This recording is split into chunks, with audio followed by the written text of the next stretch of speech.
In this video, we're talking about the Comica Adcaster C1K1. It's a streaming and podcast audio kit that was sent my way for review. Please note that I am not being paid for this. All thoughts on this setup are authentically mine. The Comica Adcaster C1K1 is one of their newest streaming and audio podcast kits. In this video, I'm going to go over a quick rundown of the unit itself, what each button does, and where everything is. Then we'll do an audio test recording so you can hear how my voice sounds, and then lastly, I'll talk about the usage cases and where I think this could be improved. We'll start with the left side of the unit. At the very top, we have XLR connections using the included USB-C to XLR cable. This allows us to connect up to 2 XLR microphones directly into the unit, and is probably how they were able to keep this thing so darn thin.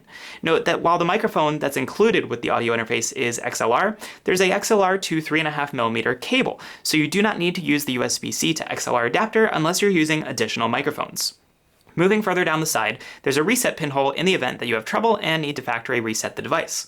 Next, we have a USB-C charging port using the included cable, or you could run it off of a power bank if you are out in the field. And on the very bottom is a 3.5mm monitoring port to plug in headphones for monitoring. Now over to the right side of the unit, starting from the bottom and working our way up, is the additional headphone monitoring port. Further up is the power button. Simply long press to turn on and off the unit. Next to the power button is an on-off switch, which was confusing to me at first and is probably going to go on my list of why did they do that questions. This on and off switch is actually to turn on or off the Bluetooth capabilities of the audio interface in the event that you are connecting a Bluetooth device. At the very top is the USB-C port for connecting the device to a computer for input and output as an audio interface. Take note that there's 2 USB connections, one for power and one for the computer, and they are separate. Now we're on the top of the interface. It's here that we have 3.5mm outputs 1 and 2. Then we have a speaker 3.5mm TRS output port for audio output, a 3.5mm aux input port to connect computers, phones, or any other devices, and finally 2 TRS 3.5mm input ports to connect microphones or any other inputs. Now we have the front of the unit itself, where there's an EQ button. This is touch sensitive and cycles between bright, nature, or deep. I wasn't able to find any information in the manual about what changes are made in each EQ setting, so for the most part, I would be leaving this turned off. Then we have a reverb touch-sensitive button to cycle through hall, stage, or room. Again, I'd be turning this off as I typically wouldn't use reverb in my audio recording unless I was specifically going for that type of sound. Then finally, we have an FX touch-sensitive button to cycle between male, female, tune, robot, and monster effects. Again, these wouldn't be used in my work, but I guess if you're going for a voice changer sound, at least you have that available.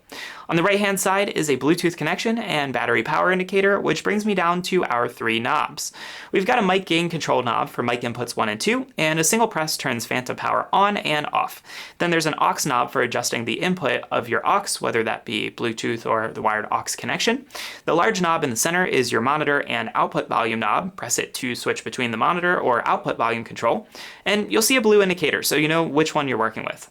Then we have a denoise button, which automatically filters background noise, loopback, which allows the Adcaster to receive the system audio over the USB-C input, duck to lower the volume of background music and turn up the host voice, and finally mute to mute the audio inputs. The 6 sound effect pads include effects like applause, laughter, and more, but the last pad can record a custom noise up to 10 seconds long, and this is good for a podcast intro or stinger that you might use in your recordings. Simply press and hold the button until it lights up cyan, and then it's recording. Short press the button again to stop and save your recording. Comica also included a paper covering so that you can remember which pad is what. Now it's time for the audio test recording. So this is our audio test of the Comica microphone. You can see I've got it here on the shock mount and I have a pop filter. My mouth is only a couple inches away from the microphone. I'm going to turn on the EQ and the reverb just to show you what all these effects sound like. So let's cycle through. First, we'll start off with EQ, and this is deep voice. You might hear a little bit more of a deep sound to my voice. The next one is nature. So now we have moved over to nature. We lose a little bit of that deep sound to it. Now the last one is bright. This is bright. And so you can hear the EQ changing ever so subtly. I'm going to turn that off as we jump over to reverb. So reverb is now turned on. We have the room setting for reverb, and we'll move from room into stage. So this is now the stage setting for reverb, just a little bit more of that echo. And last but not least is the hall setting in a hall. So you hear more of that longer drawn out reverb as we speak. Now I'm going to turn that off. The effects side, we're going to start with tune. So this is tune. I don't know if this is maybe an auto tune or something like that. This is female, so it changes your voice to be more female sounding. This is male, so we get a little bit more of a deeper voice. This is robot. This one is monster or voice mixer masher. Now let's go ahead and switch over to the Shure MV7 microphone, and you can compare the audio sound. So now I've switched over to the Shure MV7 microphone. This is just so you can compare. Again, it's only sitting a couple inches away from my mouth, and this is the microphone that I'm usually using on a daily basis at my desk. So you can hear kind of that voice comparison. It's definitely a different sound. I think that, it totally depends on the type of sound you want to go for in your podcast. So that's my audio comparison between the Adcaster microphone and the Shure MV7. I'll let you be the judge of the audio quality. Now let's get down to brass tacks. I have a few gripes with this setup, although they're not major concerns, and for the average person using this, it shouldn't impact them a whole lot. First and foremost, the two USB cable situation. You need to have two cables, one to connect the interface to a computer and the other for power and charging. I think this is a bit silly, seeing as USB-C should be able to provide power to the device, and many other audio interfaces are powered and operated over just one cable. Second, the effects and features. It's pretty rare that I'll be adding reverb to my voice or needing to use a robot or voice changer effect.